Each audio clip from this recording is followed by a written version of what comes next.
muitos acusam que o STF, o Supremo Tribunal Federal, está de uma forma ou de outra interferindo no cotidiano da vida do Congresso em relação justamente às emendas parlamentares, especialmente o ministro Flávio Dino. Na leitura do senhor, há esse tipo de interferência indevida do Supremo Tribunal Federal? Não vamos fazer uma coisa genérica. Sim. Vamos falar primeiro nessa demanda que você falou. Ali surgiu isso, começou, não com o Flávio, começou lá atrás, em que passou a se exigir transparência. Tinha aquele negócio de emenda, porque isso começou com a emenda de relator. Que a emenda de relator acabava sendo aquilo que chamava orçamento secreto.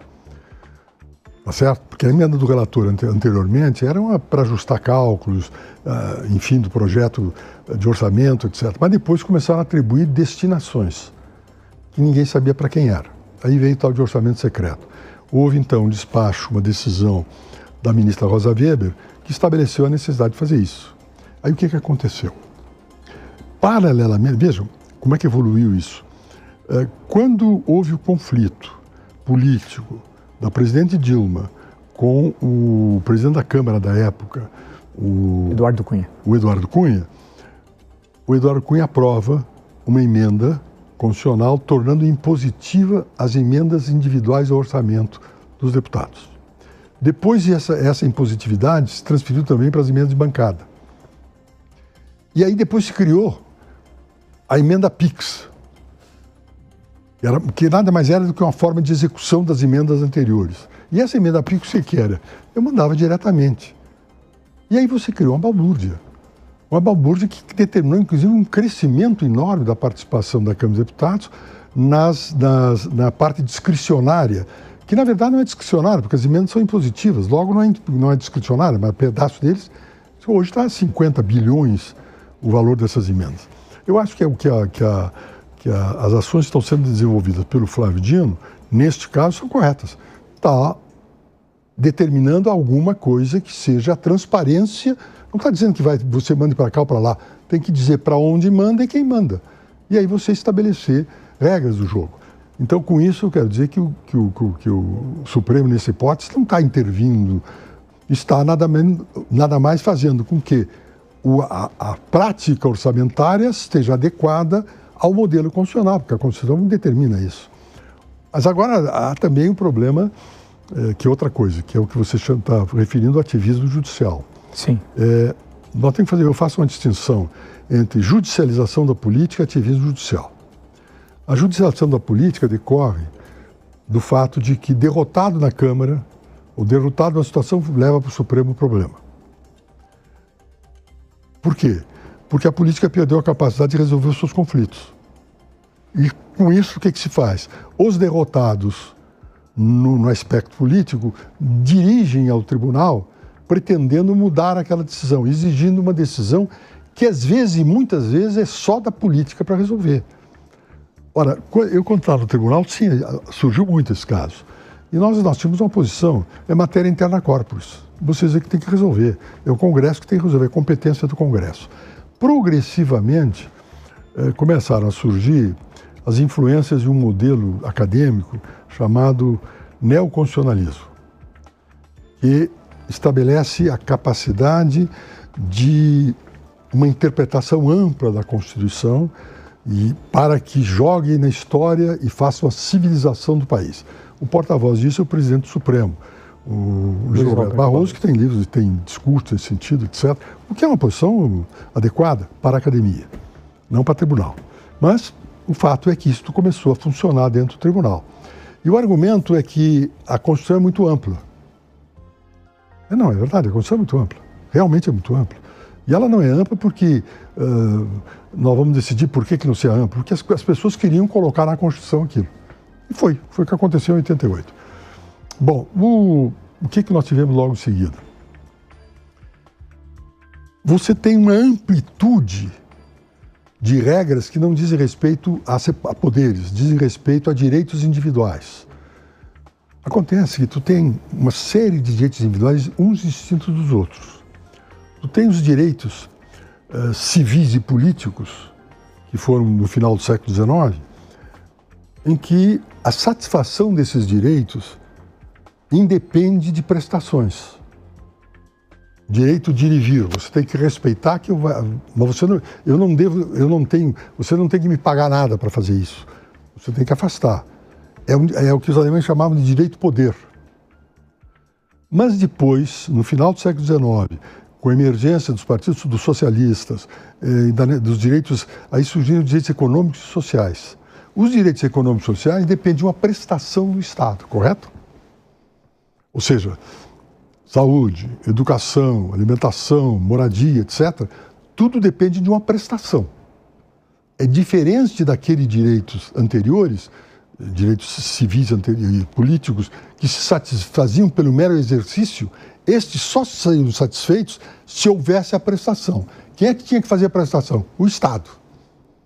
Há um autor italiano que tu conhece, o Sartori, que diz: nesse momento a democracia entrou em déficit. Porque com o voto universal passaram a participar dos parlamentos os beneficiários do sistema. E aí começou a surgir essa coisa que todos nós conhecemos. O que é normal. Agora, afirmar, por exemplo, que é da competência do Poder Judiciário de decidir políticas públicas, a Constituição estabeleceu políticas públicas. E quem é que executa políticas públicas? O Poder Executivo. Quem é que tem que legislar? O Poder Legislativo. Mas aí se diz o seguinte: não, nós temos um princípio do non licet, ou seja, o tribunal não pode deixar de julgar. Não é bem assim. Não pode deixar de julgar naquilo que é competente. Porque a Constituição estabelece competências para diversos, para os tribunais. Agora, estão se entendendo de que a competência do Poder Judiciário sobrepõe-se a dos outros. Não, não é assim. Isso é uma causa também de tensão e de conflitos. Como nós estamos indo para o final, ministro, eu queria explorar justamente essa questão que é o que aparece no cotidiano, todo dia. O senhor disse assim: o partido perde a votação aqui e demanda, e lembrar que o Poder Judiciário é inerte, ele só age quando provocado. Claro, né? Aí o partido, só para lembrar quem nos acompanha, né, aí obriga o Supremo a se pronunciar e deixa, como o senhor lembrou, de ser um assunto interno para ser resolvido. O STF poderia devolver a questão ao Congresso e falar: vocês resolvam, não é da minha competência. Nesse caso, como essa interferência, entre aspas, dizem alguns, do STF, que é constante quando demandado, o senhor acha que ele está ultrapassando o que determina a Constituição? Em alguns casos, sim. Não é geral. Sim. Pegar casos. Sim. Agora, acontece o seguinte: tem certos casos que são simpáticos. Veja, a discussão que está sendo feita sobre a droga, sobre o consumidor de droga. A diferença entre o traficante e o consumidor.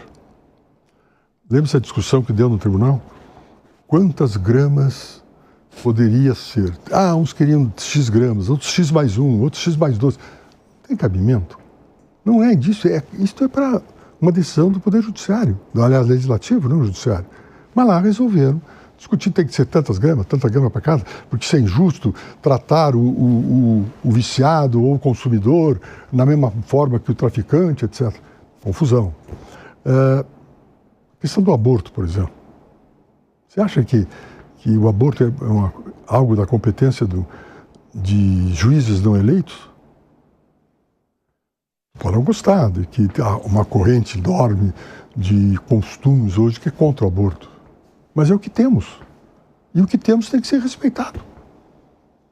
Vamos mudar, podemos mudar. Eu, por exemplo, sou favorável. Mas eu também reconheço que os outros, sendo maioria, vão controlar a decisão. Né? Agora, não pode. Nós queremos atalhar o fato de não termos poder político para conseguir isso e conseguir isso via o Poder Judiciário. Isso não leva bem. Porque isso é muito bom quando acontece com os outros. Mas um dia pode acontecer contigo.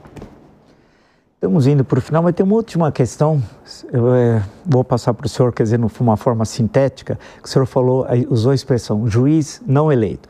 Eu acompanho diariamente, até porque estudei lá, o México.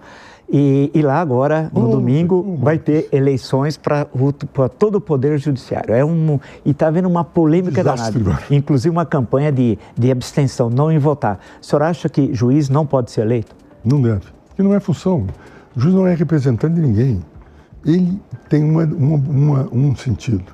Foi criado o Poder Judiciário para aplicar a lei feita pelo poder competente, que é o legislativo, junto com o executivo.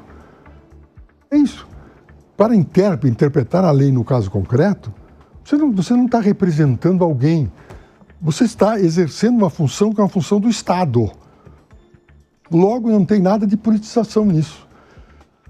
Agora, eu observo, na experiência que eu tenho como advogado, enfim, OAB, essas coisas todas, toda vez que você começa as discussões políticas dentro do Poder Judiciário, não da parte judiciária, mas da parte das associações, tem uma briga.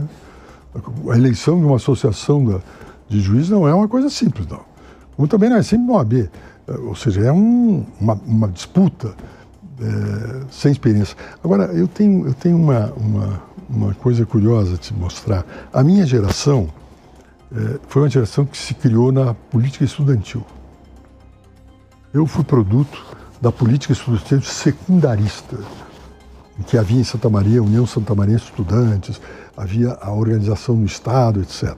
Depois vieram os centros acadêmicos, saindo não vieram depois, já existiam, mas saindo do secundarismo, foi para os centros acadêmicos. E nós aprendemos política fazendo política estudantil. Com o advento do regime militar, não houve nenhuma experiência deste tipo de experiência que a minha geração teve. Ou seja, houve um gap em que não se aprendeu a fazer política. Então é bom pensar se isto tem ou não, é também uma concausa para os problemas de hoje. Perfeito. Uma questão assim complexa, mas como falta um minuto aí, o senhor acha que a designação, tal qual dispõe desde a Constituição de 1891 até agora, da designação do ministro do Supremo tem de continuar igual? Ou seja, o presidente indica, o Senado sabatina e aprova, não? Que nós vivemos, tem outros modelos. Eu, por exemplo, sou favorável ao mandato, né? Favorável. De quantos anos? Quer dizer, discute 12 anos. 12 anos. É um modelo mais razoável. E aí tem que fazer um cálculo matemático complicado, porque você não pode fazer uma substituição de um tribunal integral no mesmo ano. Bom, mas fora disso, houve uma discussão na época, na Constituição de 88, na Constituinte, por exemplo, havia uns que queriam que fosse indicado, uma terça parte fosse indicada pelo Poder Judiciário, uma terça parte pelo Poder Legislativo e a outra terça parte pelo Executivo. Isto não ia funcionar. Ou seja,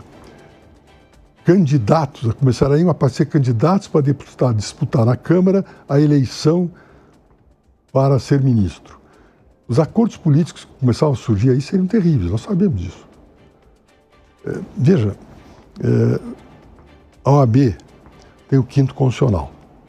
O 5º Constitucional da OAB era escolhido 3 advogados pelos desembargadores, pelos tribunais de justiça que enviavam o governador e o governador escolhia um deles. Aí na Constituinte, por sugestão da OAB da época, o Márcio Tomás Basso era o presidente da OAB, estabeleceu-se que a OAB faria uma lista sêxtupla. E essa lista sêxtupla era enviada ao Poder Legislativo, funciona assim hoje, era enviada ao tribunal, o tribunal reduz para 3 e manda para o executivo decidir. Como é que se indicam esses 6, essa lista sexta? A experiência não deu certo, não funcionou. No meu ponto de vista, não funcionou, porque aí passou a ser um instrumento político também.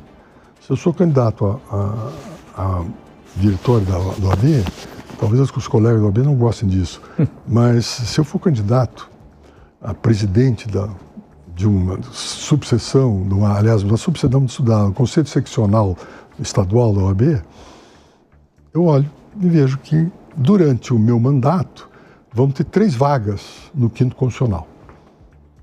Se eu posso fazer 6 personagens em cada vaga, você vezes 3, 18. Tem 18 pessoas e aí eu posso dizer, olha, se você me apoia, etc., eu te garanto que vou te botar na lista. E aí? É complicado. Vamos trabalhar com os fatos. Vamos tratar os fatos. Bom ou mal são eles, são assim. E nós temos que ter capacidade de falar somente a verdade sobre os fatos, não a verdade dos fatos. Pode dizer, temos que fazer alguma coisa. Temos. Eu concordo que nós estamos num momento difícil, que é o momento no mundo. Nós não sabemos realmente onde é que vai parar isso, né? Qual é o modelo que vai surgir? Que mundo vem por aí? Não sei.